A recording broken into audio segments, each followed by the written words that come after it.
Doctor صاحب بہت شکریہ. آپ سے پوچھنا یہ آج والا واقعہ تھا کہ اس دن بھی یہ ہوا کہ وہ مجید خان نیازی نے کچھ ماحول وہ کیا، پھر اس کا تو آج تو بہت زیادہ بات بڑھ گئی تھی. کیا ہوا ہے ایسا؟ دیکھیے، میں سمجھتی ہوں کہ یہ پارلیمنٹیرینس کہنے کے لائق نہیں ہے، نہ یہ اس عہدے، اس وقار، اس سچویشن کے حقدار ہیں. یہ سلیکٹڈ تو بہت کم ہے، یہ جنگجو لوگ ہیں. انہوں نے کبھی پاور دیکھا نہیں ہے، ان کو پتہ نہیں ہے کہ پاور کو کیسے سنبھالا جاتا ہے، ان کو پتہ نہیں ہے کہ عاجزی سے کیسے حکمرانی کی جاتی ہے. تو انہوں نے یہ جو حرکت کی ہے یہ قابل مذمت ہے، یہ تشدد ہے. یہ صرف لیڈر آف دا اپوزیشن کے اوپر تشدد نہیں ہے، یہ پارلیمنٹ کے اوپر تشدد ہے. اور اگر آپ پارلیمنٹ کے اوپر تشدد کریں گے تو پھر آپ ملک کے خیرخواہ نہیں ہو سکتے، آپ ملک کے ساتھ دشمنی کر رہے ہیں. میں یہی کہہ سکتی ڈاکٹر ہوں. صاحب آخر اس کا سلوشن کیا ہے؟ بات تو اب بالکل فزیکلی اٹیک پہ، مطلب بڑا خطرناک قسم کے اٹیکس تھے، کتابوں کے بنڈل، اور کوئی بندہ ذہنی طور پہ تیار تھا نہیں تھا. تو اس کا اب سلوشن کیا ہے؟ پارلیمان کو اسی طرح چلے گا سلوشن حکومت کا؟ یہی ہے کہ جی یہ ان کے بس کی بات نہیں ہے، اور ان کو گھر جانا چاہیے. یہ ان کے بس کی بات نہیں ہے، نہ سیاست ان کے بس کی بات ہے، نہ حکمرانی ان کے بس کی بات ہے. اور جو عوام کے ساتھ اشر کیا ہے، یہ کس قسم کا بجٹ سیشن ہوتا ہی حکومت کا ہے، ٹریجری بینچز کا ہے، اور وہ بہت ہی عاجزی سے بجٹ کو چلاتے ہیں، اپوزیشن کو اسپیس دیتے ہیں کہ ان کا بجٹ پاس ہو. شاید یہ چاہتے نہیں، یہ تو ملک کو خطرے میں ڈال رہے ہیں. میں جو ادارے ان کو سپورٹ کر رہے ہیں، جو ان کے پیچھے ہاتھ ہیں، ان سے ہم اپیل کرتے ہیں کہ یہ ملک کے خیر خواہ نہیں ہیں.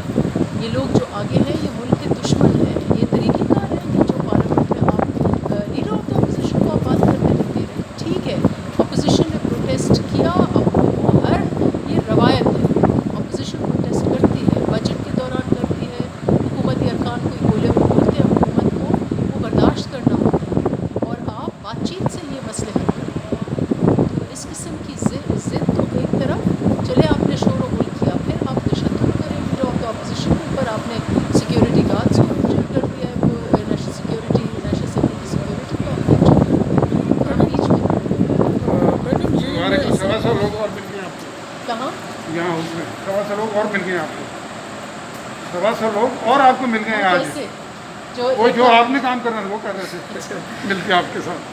دیکھیے میڈم یہ پیپلز پارٹی ایک پولیٹیکل جماعت ہے، اور بڑی قربانی ہے بھٹو صاحب سے لے کے محترمہ بے نظیر بھٹو صاحبہ تک، یا ویسے بھی دیگر لیڈرشپ بھی موجود ہے. تو آپ لوگ تو بنیاد ہیں اس پارلیمانی سسٹم کی، مطلب ایز اے پارٹی آپ کو یہ کریڈٹ جاتا ہے یا جانا چاہیے کہ آپ تو بڑی دیر سے اس جمہوری عمل کے لیے گائے بگائے، ماشاء اللہ سے سویلین ڈکٹیٹر سے شلوار قمیض میں جو جرنل ہے. تو مطلب آج میں بھی وٹنس کر رہا تھا کہ مطلب یہ تو جنگل میں بھی شاید اس طرح، یا عام مطلب ایریاز میں بھی اس یہ طرح نہیں آج ہوتا. بہت ہی افسوسناک دن ہے جی. بہت. میں تو ایک اور میٹنگ میں تھی، اس میٹنگ میں بھی یہی کیا انہوں نے. وہ میٹنگ تھی کہ قومی کمیٹی برائے خواتین کی چیئرپرسن کی الیکشن یا کنفرمیشن جو قومی اسمبلی کرتی ہے. ہمارے 12 ممبران ہیں، ایک چیئرپرسن بن گئی. 6 ممبرز نے اپوزیشن کی جو نامنی ہے اس کو ووٹ کیا، 5 نے حکومت کی نامنی کو ووٹ کیا. انسٹیٹ کہ اب تسلیم کرتے اپنی ڈیفیٹ کو، چیئرپرسن اٹھ کر کے بھاگ گئی. یہ حالت ہے اس میٹنگ کی. تو یہ ہر لیول پر یہ ناکام اور یہ مایوس لوگ ہیں. بس لاسٹلی آپ سے کہ کہیں سے یہ ایسا ماحول بعض دفعہ کہیں اور سے اس کا دیکھیے یہ خطرہ ہے، یہ خطرہ ہے، بالکل یہ خطرہ ہے. اور اس کی ذمہ دار اس وقت جو ماحول بنا ہوا ہے اور یہ جو خطرات ہیں اس کی ذمہ دار رولنگ پارٹی ہی ہے.